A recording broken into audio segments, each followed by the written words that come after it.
সুপ্রিয় কোরিয়ান ভাষার শিক্ষার্থী, ফ্রি কোরিয়ান ল্যাঙ্গুয়েজ সেন্টারে আপনাদের স্বাগত। তো এইচআরডি কোরিয়া কর্তৃক প্রকাশিত নতুন বইয়ের আজকে আমরা তৃতীয় নাম্বার অধ্যায়ে দ্বিতীয় নাম্বার ক্লাসে আছি। তো দ্বিতীয় নাম্বারের ক্লাসের বিষয়গুলো একটু দেখেন। অহুই মানে শব্দকোষ, ই মানে হচ্ছে দুই, শব্দকোষ দুই, সেখানে আছে ঝাংসু, ঝাংসু মানে স্থান, অর্থাৎ বিভিন্ন রকম স্থান নিয়ে মূলত এই অধ্যায়টাতে দ্বিতীয় যে শব্দকোষ আছে সেটা আলোচনা করা হয়েছে বা সেইটাতে আলোচনা করা হয়েছে। প্রথমে এক নম্বর হচ্ছে হয়েছে মানে কোম্পানি। তো দেখেন এই কোম্পানির পিকচারের সাথে এখানেও লেখা আছে হয়েছে। তারপর বলছে সিকদাং রেস্টুরেন্ট, তো রেস্টুরেন্টের ক্ষেত্রেও বলছে। তারপরে বলছে উনহ্যাং মানে ব্যাংক, এখানে ব্যাংকের ছবি আছে। তারপর হচ্ছে কফি শিপ মানে কফি শপ। হ্যাঁ, তারপর বলছে ফিওনিজম মানে 24 ঘন্টা খোলা দোকান বলতে পারেন, যেটা দিনরাত 24 ঘন্টায় আরকি খোলা থাকে। এরপর বলছে সিজাং মানে বাজার, মিয়ং সিল সেলুন, তারপর বলছে সুপার মার্কেট মানে সুপার মার্কেট যেটাকে বলে, ইয়াকুক মানে ফার্মেসি, ফিয়ংন মানে হাসপাতাল, উচ্চেগুক শব্দের অর্থ মূলত বোঝায় যে পোস্ট অফিস যেটা। আসেন পরবর্তীতে আমরা চলে যাই।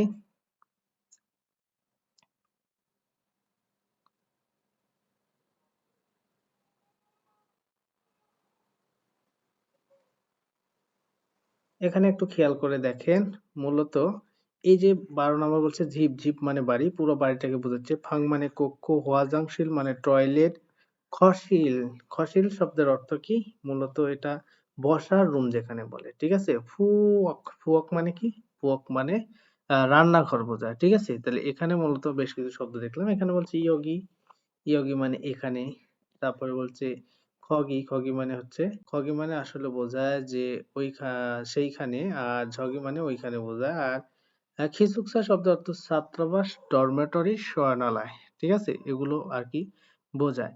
এখন বিষয় হচ্ছে এই অধ্যায়ে যে শব্দ কোষগুলো আমরা দেখলাম বা শব্দগুলো দেখলাম, এখানে আসলে বিষয় হচ্ছে যে প্রত্যেকটার সাথে নতুন বই যেহেতু আসলে আমরা সামনে পাবো সবগুলোই, বাট এখানে বেশ কিছু জিনিস আপনারা যদি মনে করেন যে অ্যাড করে নিয়ে পড়বেন, সেটাও কিন্তু করতে পারেন, ঠিক আছে? যেমন এখানে মূলত এই যে দেখতে পাচ্ছেন মিয়ং সিল মানে কি সেলুন। তো সেলুনের সাথে দেখেন এখানে একটা ছবি দেখা যাচ্ছে কেচি। তো কেচি খাওয়ি মানে কিছু, এটা কিন্তু আপনারা জানেন, যেটা আমরা আগেই পড়ছি, ঠিক আছে? এখানে উচ্চেগুক মানে কি পোস্ট অফিস। তো পোস্ট অফিসের সাথে একটা চিঠির একটা ছবি দেখতে পাচ্ছেন। তো চিঠিকে কি বলে, ঠিক আছে? উপশন। এই বিষয়গুলো মূলত নোট করে পড়লে পড়তে পারেন, বাট এগুলো আমরা সামনে পাবো, যার কারণে আমি আপনাদেরকে নোট করে দিচ্ছি না। নোট করে দিলেও দেয়া যাইতে পারে, ঠিক আছে? এখানে যেমন বলছে ফিয়ংন হাসপাতাল, হাসপাতালের সাথে কি কি জিনিসের সম্পর্ক আছে, যেমন ডাক্তার, তারপরে যেমন উইসা মানে কি ডাক্তার, খানোসা মানে কি নার্স, এরকম, ঠিক আছে? তো এরকম বেশ কিছু বিষয়গুলো নোট করে করে দিলে দেওয়াই যায়, বাট আমরা যেহেতু সামনে পাবো, যেহেতু নতুন বইটা অনেক স্ট্যান্ডার্ড করছে, সেহেতু আমি আর নোট করে এখানে দিচ্ছি না। যেখানে যেখানে যেটা নোট করে দেওয়ার দরকার, ইনশাল্লাহ আমি সেটা সেখানে নোট করে দেওয়ার চেষ্টা করব।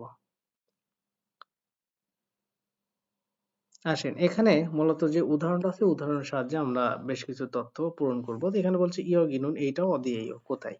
তো এটা দেখেই বুঝতে পারছেন এটা একটা অফিস। তখন বলছে সামো সিএইও অফিস, এটা একটা অফিস। তো এই সেম টাইপে আমরা এই কোশ্চেন গুলো অ্যান্সার করবো। বলছে ইয়োগিনুন অদিয়েও এটা কোথায়? যেহেতু বলছেন ইয়াক্কুক, ইয়াক্কুক মানে ফার্মেসি, তাহলে ইয়াক্কুগি এইও, ঠিক আছে? ইয়াক্কুগি। এরপরে বলছে 2 নম্বরে দেখেন ইয়োগিনুন অদিয়েও, এইও অর্থাৎ এটা কোথায়? হোয়েসাগা এইও, হোয়েসাগা এইও, কারণ এখানে যখন বাচ্চিম নাই তাই গা লাগাই দিবেন। আর এখানে যেহেতু বাচ্চিম ছিল সেহেতু ই লাগাই দিছি। ইয়াক্কুগি, ইয়াক্কুগি সাথে খালি এইও লাগাই দিবেন। আর এটা মূলত হোয়েসা, যেহেতু হোয়েসা বলছে তাহলে হোয়েসার এখানে গা না, হোয়েসা এইও লাগাই দিবেন, ঠিক আছে? হোয়েসার সাথে এটা লাগাই দিবেন, এই। নিচে চলে যাই, দেখি কি আছে। এখানে বলছে ইয়োগিনুন, এটাও দিয়ে। তো এখানে বলছে ফিয়নুইজম, দেখেন ফিয়নুইজম শব্দের এখানে যেহেতু বাচ্চিম আছে তাই আপনি এখানে লাগাই দিবেন ই। এরপরে দেখেন মিয়ংসিল, মিয়ংসিলও বাচ্চিম যেহেতু আছে সেহেতু আপনি লাগাই দিবেন ই। এই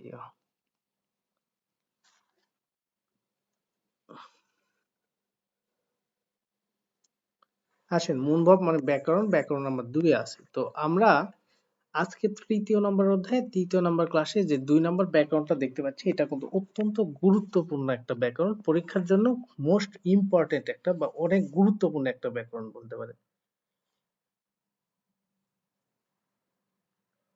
তো আজকে আমরা দ্বিতীয় এই যে খেয়াল করে দেখেন মুনভাব মানে ব্যাকরণ, ই মানে ২, ব্যাকরণ নম্বর ২। তো দ্বিতীয় নাম্বার যে ব্যাকরণটা দেখতে পাচ্ছি, আজকে আমরা তৃতীয় নম্বর অধ্যায়ে ২য় নম্বর যে ব্যাকরণ দেখতে পাচ্ছেন, এই ব্যাকরণটা মোস্ট ইম্পর্টেন্ট একটা ব্যাকরণ। এটা মূলত পরীক্ষার জন্য খুবই গুরুত্বপূর্ণ এবং আপনার বেশ কিছু কোশ্চেন সলভের জন্য খুব গুরুত্বপূর্ণ। তো সেটা এখানে ব্যবহার করছে এ। আসলে এ গ্রামারটার অর্থ দেয় ৩টা। একটা হচ্ছে এ, অন্তত অ, আর একটা তে। এই ৩টা অর্থ দিয়ে থাকে। এটা ঝাংস মানে স্থান, কোন একটা স্থানের সাথে বসে থাকে। এখন বিষয় হচ্ছে ধরেন কোন একটা স্থানে যে কোনো জিনিস আছে বোঝাতে মূলত এই ব্যাকরণটা ব্যবহার করে। হতে পারে কোন একজন ব্যক্তি আছে, হতে পারে কোন একটা বস্তু আছে, মানে একটা স্থানে অন্য কোনো জিনিস আছে, অন্য কোনো মানুষ হোক, বস্তু যেটাই হোক, আছে বোঝাতে এ ব্যাকরণটা ব্যবহার করা হয়। আসেন আমরা একদম শর্টকাট শিখলাম। এই যে ব্যাকরণগুলো আমি দেখাচ্ছি এর মধ্যে প্রত্যেকটা ব্যাকরণ নিয়ে আবারও বিস্তারিত আলোচনা হবে। সেখানে শুধু ব্যাকরণ নিয়ে আলোচনা হবে, সেখানে বেশ কিছু উদাহরণ দেওয়া হবে, একটার সাথে আরেকটা কম্পেয়ার করে পড়ানো হবে। সেক্ষেত্রে আপনারা বিষয়গুলো আরো ডিটেলসে জানতে পারবেন। আপাতত অধ্যায় ভিত্তিক যতটুকু দিচ্ছি এনাফ। তো এখানে বলছে একটু খেয়াল করেন উদাহরণগুলোতে, ওয়াং মিনুন। ওয়াং মিনুন একজন ব্যক্তি, দেখেন এই ব্যক্তি বলছে সামুসির অফিসে ইচ্ছা আছে। তাহলে দেখেন অফিসে ওয়াং মিনুন, ওয়াং মিন একজন ব্যক্তি, তিনি আছেন। তাহলে অফিস একটা জায়গা, সেখানে একজন ব্যক্তি আছে বোঝাচ্ছে। এরপর বলছে সিমদেনুন বিছানা ফাঙে মানে কক্ষে। তাহলে কক্ষ একটা স্থান আর বিছানা একটা বস্তু, তাহলে কক্ষে সেটা আছে, ইচ্ছা আছে। বলছে খ খ সিঁড়ি বসার রুমে সোফা গাইছ। তাহলে বসার রুম একটা স্থান আর সোফা হচ্ছে একটা বস্তু, সেখানে আছে। আশা করি বুঝতে পারছেন। সেম ভাবে আপনারা অনেক রকম প্র্যাকটিস করলেই করতে পারবেন। তা আমরা এখানে বেশ কিছু প্র্যাকটিস দিছে, সেগুলো একটু ট্রাই করে দেখি, ঠিক আছে। সামোসিল দিছে, সামোসিল মানে কি অফিস, আর কম্পিউটার একটা বস্তু। তাহলে সামোসিলে কম্পিউটার গা ইচ্ছা। এখন এখানে ব্যবহার হবে হয় গা ইচ্ছা না ই ইচ্ছা। কখন গা? যখন বাথরুম থাকবে না তখন গা, আর বাথরুম থাকলে ই। এখন এখানে বলছে ফুয়ক মানে রান্নাঘর, তাহলে রান্নাঘর বাথরুম আছে, তাহলে ফুয়ক যেহেতু ই ই হবে, তাহলে ফুয়ক যেহেতু একটা সরি ফুয়ক হচ্ছে মূলত একটা স্থান বোঝাচ্ছে, তাহলে এর সাথে এ হবে, ঠিক আছে। তো আপনি এটা কি করবেন, ফু অক, ঠিক আছে। তাহলে ফুয়ক তার সাথে লাগা দেন এ, ফুয়গে অর্থাৎ রান্নাঘরে, ঠিক আছে।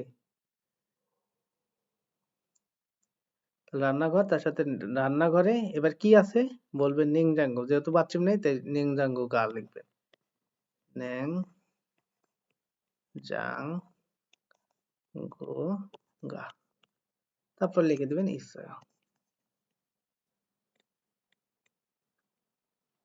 আশা করি ক্লিয়ার ভাবে বুঝতে পারছেন। এরপর বলছে কিছু ছাত্রাবাস, তো ছাত্রাবাস দিবেন, তার সাথে এ দিয়ে দিবেন, তো ঠিক আছে এ দিয়ে দিবেন। তারপরে কি দিবেন, সিম দে বিছানা, তাহলে বিছানা বাথরুম নাই, তাই এক্ষেত্রে আবার বাথরুম না থাকলে গা গাই হবে, ঠিক আছে। তাহলে এখানে দিবেন কি, এখানে সিম দে, আর বাকিগুলো কমন। আসলে বাকিগুলো এই ঈশ্বর সবার সাথেই কমন থাকবে, হ্যাঁ। কিন্তু এই অনেক টাইমে গা হচ্ছে, ঠিক আছে। যেমন এখানে বলছে নিংজাঙ্গ গা, তাহলে গা হতে পারে ইও হতে পারে, এইটুকু চেঞ্জ হতে পারে। বাথরুম থাকলে ই হবে, বাথরুম না থাকলে গা। আর এদিকে তো এ কমন, স্থানের সাথে এ কমন, তাহলে স্থান এখানে বলছে খসিল। এই খসিল মানে কি, বসার রুম, তাহলে খসিলের সাথে তো বসার রুম যেহেতু, তার সাথে এ লাগাই দিবেন নিঃসন্দেহে। তাহলে এখানে লিখবেন খসিল, ঠিক আছে। খ শিল, উচ্চারণ হবে খসিরে, খসিরে বসার রুমে। টেলিভিশন যেহেতু বাথরুম আছে, তাহলে টেলিভিশন ইচ্ছা, তাহলে এখানে ই ইচ্ছা হবে। এরপরে যে পর্দা ফিওনুইজম, তাহলে একটা জায়গা 24 ঘন্টা খোলা দোকান, সেখানে বলতে পারেন ফিওনুইজমে, একার লাগাই দিবেন, কারণ স্থানের সাথে একার হবে যখন ওই স্থানে কোনো পণ্য বা কোনো জিনিস, কোনো কিছু, কোনো মানুষ আছে বোঝাবে কোনো স্থানে, সেক্ষেত্রে মূলত এ লাগাই দিবেন, ঠিক আছে। যেমন এখানে ফিওনুইজম, ফিওনুইজমে, মিউমু থেকে মে হয়ে যাবে। ফিওনুইজমে ঝঞ্ঝা ঝঞ্ঝা, এখানে ঝঞ্ঝা রেইঞ্জি মাইক্রোওয়েভ, হ্যাঁ? বা খাবার গরম করে খাওয়ার, যেটা মাইক্রোওয়েভেন বলে, ঠিক আছে? তো সেইটা মূলত ইসয় বোঝাবেন। যেহেতু বাথরুম নাই তাই গা লাগাবেন, ঠিক আছে? ঝঞ্ঝা রেইঞ্জি গা, ইসয়। তারপর দেখেন ফাং, ফাং মানে কক্ষ বোঝায়, তাহলে কক্ষে, ফাংয়ে কক্ষে, ওজ্জাং বাথরুম আছে, ওজ্জাংই ইসয়। মিয়ংসিল, মিয়ংশিরে সেলুনে, যেহেতু এখানে বাথরুম রিউল আছে, তো রিউলের সাথে যখন নিচে, সেক্ষেত্রে এ লাগা দিলে কি সেখানে উঠে গিয়ে রয়কার রে হবে, তাই এখানে মিয়ংশিরে ওই জায়গা বাথরুম নাই তাই গালা গালাম ইচ্ছা এই। এখানে আবার একটা উদাহরণ দিচ্ছে, একটু খেয়াল করেন। এখানে বলছে নিচ্ছানন শিনুন, নিচ্ছানন সাহেব অদি ইচ্ছ কোথায় আছে, নিচ্ছানন সাহেব কোথায় আছে, তখন বলছে ফিয়ংনে ইচ্ছ, এই দেখেন ফিয়ং একটা জায়গা, আর ইচ্ছ মানে আছে বোঝাচ্ছে। কে আছে? ওই যে নিচ্ছানন ব্যক্তিটা আছে, হ্যাঁ? তাহলে সেম ভাবে এখানে উত্তর দিবেন যে, দেখেন এখানে দ্বিগুণ আকার আছে, তো এখানে মূলত আপনাদের উচ্চারণ বিভিন্ন জন বিভিন্ন রকম করতে পারেন। তো এখানে মূলত দ দিয়ে পড়াটা বেটার। নামে আসলে আমি থ দিয়ে পড়াই, প্রথমে বসলে থ, বাট নামের ক্ষেত্রে পরিবর্তন হয়, তাই এখানে মূলত দ দিয়ে পড়তে পারেন। আবার থ দিয়ে পড়লেও ভুল হবে না, ঠিক আছে? দারাশিনুন বা থারাশিনুন বলতে পারেন। থারাশিনুন অদেইস কোথায় আছে, তখন আপনি বললেন শিকদাং মানে রেস্টুরেন্ট, তার সাথে একার দিবেন, কারণ একটা রেস্টুরেন্ট একটা স্থান, আর সেখানে ওই দারা সাহেব আছে বোঝাবেন, তাহলে কোনো ব্যক্তি আছে বোঝাবেন, তাহলে শিকদাঙে অর্থাৎ ওইটার মতো, ঠিক আছে? আপনি বলবেন শিক দাং, এ লাগাই দিবেন শিকদাঙে, এরপরে ইসা লাগাই দিবেন, ঠিক আছে? সেম ভাবে বাকিগুলো দেখেন, ডান পাশেরটা খেয়াল করেন। আজিজা শিনুন, আজিজা সাহেব অদিস কোথায় আছে, তো দেখেন এটা কি ঝিপ, ঝিপ মানে বাড়ি, তাহলে বলবেন ঝিবে ইস বাড়িতে আছে। পরেরগুলো একটু দেখি, আমি একটু বুঝাই দেওয়ার চেষ্টা করছি, সবগুলো লিখতেছি না। বলছে দিয়ান শিনুন অদিস, এই যে ফিয়ানুইজম, তার সাথে একার ফিয়ানুইজম এখানে বলছে মিনমিনাউংশি, মিনমিনা, মিনমিনা, মিনমিনাউংশিনুন অদিস, মিনমিনাউংশিনুন অদিস, অর্থাৎ মিনমিনাউংশি সাহেব কোথায় আছে, তখন এখানে দেখেন ভালো করে হোয়াজাংশিল মানে টয়লেট, তাহলে হোয়াজাংশিরিস টয়লেটে আছে।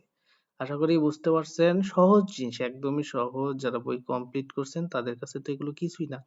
আসেন আমরা আজকে তৃতীয় নম্বর অধ্যায় দ্বিতীয় নম্বর যে কথোপকথন, হওয়া মানে আলোচনা, কনভারসেশন, ই মানে দুই, সেখানে আসি। তো আমি দেখেন একটু বুঝাই দেওয়ার চেষ্টা করি। নিচ্ছানন সিনু, নিচ্ছানন সাহেব অদি ইসয় কোথায় আছে, অদি মানে কোথায়, শিকদাঙে ইসয় রেস্টুরেন্ট আছে। আজিজা শিতো, আজিজা সাহেব শিকদাঙে ইসয় রেস্টুরেন্টে আছে, আজিজা সাহেবের কি রেস্টুরেন্ট আছে, তখন বলছে আনিও না আজিজা শিনু না, আজিজা সাহেব মিয়ংসিরে ইসয়, মিয়ংসিল সেলুনে, সেলুনে এ আছে, সেলুনে আছে, ঠিক আছে? তো দেখেন, এবার আমরা এটাকে ভেঙে ভেঙে আপনাদের লিসেনিং এর সাথে মিলায় মিলায় পড়ে দেওয়ার চেষ্টা করি। তো শোনার চেষ্টা করেন আপনারা সবাই। 니찬한 씨는 어디에 있어요? নিচ্ছানন চিনুন অদিয়ে ইসয়, নিচ্ছানন সাহেব কোথায় আছে, 식당에 있어요. সিকদাঙে ইসয় রেস্টুরেন্টে আছে। 아지자 씨도 식당에 있어요. আজিজা সিদো, আজিজা সাহেব ও সিকদাঙে ইসয় রেস্টুরেন্টে আছে। 아니요. আনিও না, 아지자 씨는 আজিজা শিনুন, আজিজা সাহেব 미용실에 있어요. মিয়ংশিরে ইসয় অর্থাৎ সেলুনে আছে। আশা করি বিষয়টা আপনারা ক্লিয়ার হয়ে গেছে। না আসেন আমরা পরবর্তীতে কি আছে সেটা দেখি। এই যে কথোপকথন সম্পর্কে দুটো প্রশ্ন রাখছে। এক নম্বর বলছে নিচ্ছানান শিনুন সিকদাঙে ইসয়, নিচ্ছানান সাহেব রেস্টুরেন্টে আছে, তো আমরা তো দেখে আসলাম যে আসলে তিনি রেস্টুরেন্টেই আছেন, ঠিক আছে? দেখেন প্রথম প্রশ্ন ছিল যে নিচ্ছানান শিনুন অদে ইসয় কোথায় আছে, তো সেক্ষেত্রে এখানে দেখেন সিকদাঙে ইসয় রেস্টুরেন্ট আছে। এখান থেকে আপনার অদি শব্দটা একদম মুখস্থ করে ফেলবেন। কেন মুখস্থ করবেন এইটা আমি পরে বলবো, আর এটা কতটা গুরুত্বপূর্ণ মুখস্থ করলে সেটা আপনার পোস্ট সলভের সময় একদম পায় টু পায় মনে করেন যে এই শব্দটা যে আপনার কত সহযোগিতা করবে আপনি নিজেও চিন্তা করবেন না। এরপর বলছে, তাহলে যেহেতু বলছে নিচ্ছানন সাহেব রেস্টুরেন্টে আছে, তো আপনি উত্তর কি দিবেন?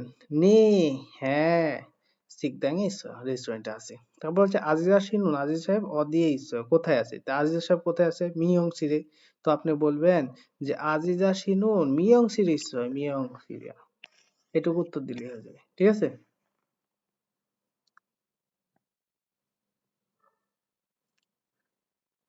আসেন, এখানে একটা উদাহরণ দেয়া আছে, আমরা উদাহরণের সাহায্যে একটু ট্রাই করার চেষ্টা করি। প্রথমে বলছে সামুসিল, তারপর হচ্ছে কম্পিউটার। দেখেন, ইয়োগি নুন অদি এইয়, এটা কোথায়? ঠিক আছে, কোন জায়গা? তাহলে আপনি বলছেন ইয়োগি নুন সামুসিরি এইয়, অর্থাৎ এটা অফিস। তারপরে বলা হয়েছে যে সামুসিরে মোয়া গাইছো, অর্থাৎ অফিস, যেহেতু তাহলে অফিসে কি আছে, তখন বলছে কম্পিউটার গাইছো, কম্পিউটার আছে। সেম ভাবে আপনি এখানে বলছেন খসিল, খসিল মানে বসার রুম, তখন বলবেন ইয়োগি গা অদি এইয়, কোথায়? তখন আপনি বলবেন ইয়োগি নুন এইটা, এই যে খসিল, এই খসিল, খসিলে তার সাথে কি লাগাবেন? খসিরিয়েও, অর্থাৎ বাথরুম থাকবেন খসিরিয়েও, এটা বসার রুম। তারপরে বলবেন খসিরে, অর্থাৎ বসার রুমে মোয়াগাইছ কি আছে? তখন আপনি দেখেন যেহেতু সোফা আছে, তখন বলেন সোফা গাইছ, সোফা আছে, এইভাবে। ঠিক আছে? তো এরপরে একটু খেয়াল করেন, আমরা এখানে প্রত্যেকটা অধ্যায়ে কিছু প্রোনাউন্সিয়েশন দেখি। তো এখানে বলা হয়েছে কি, আলগেস সুমনিরা, বুঝতে পেরেছি। কি বুঝতে পারছেন? বলছে দিয়ানশি, দিয়ান সাহেব, ইতা, ইতা মানে এরপর দুশিয়ে, দুইটা, দুইটার সময় জন আছে ফোন করবেন, এরপর দুইটার সময় ফোন করবেন। বলছে নে, হ্যাঁ ফানজাংনি বস আলগে সুমনি দাও, বুঝতে পেরেছি। তো লিসেনটা শোনাই এবং ভেঙে ভেঙে বোঝাই দেওয়ার চেষ্টা করি। 알겠습니다. আলগে সুমনি দা, বুঝতে পেরেছি। 디안 씨, দিয়ানশি, দিয়ান সাহেব, দেখেন লিসেনটা দিয়ান বলতেছে, খেয়াল করেন। 이따 ইতা 2시에 থুসিয়ে, দুইটার সময় 전화하세요. জন আছে ফোন করবেন। 네, 반장님. নে ফানজাংনি, হ্যাঁ বস। 알겠습니다. আলগেসুন্নিদা, বুঝতে পেরেছি। আশা করি আপনারাও বুঝতে পারছেন বিষয়টা। ঠিক আছে? তাহলে আজকে একটা জিনিস খেয়াল করেন, আমরা মূলত তৃতীয় নম্বর অধ্যায়ের দ্বিতীয় ক্লাসটা শেষ করলাম। ইনশাআল্লাহ এরপরে এই অধ্যায়ে যে তথ্য সংস্কৃতি আছে, আমরা তৃতীয় নম্বর ক্লাসে আপনাদের সামনে তুলে ধরার চেষ্টা করব। আশা করি সে পর্যন্ত সবাই ভালো থাকবেন।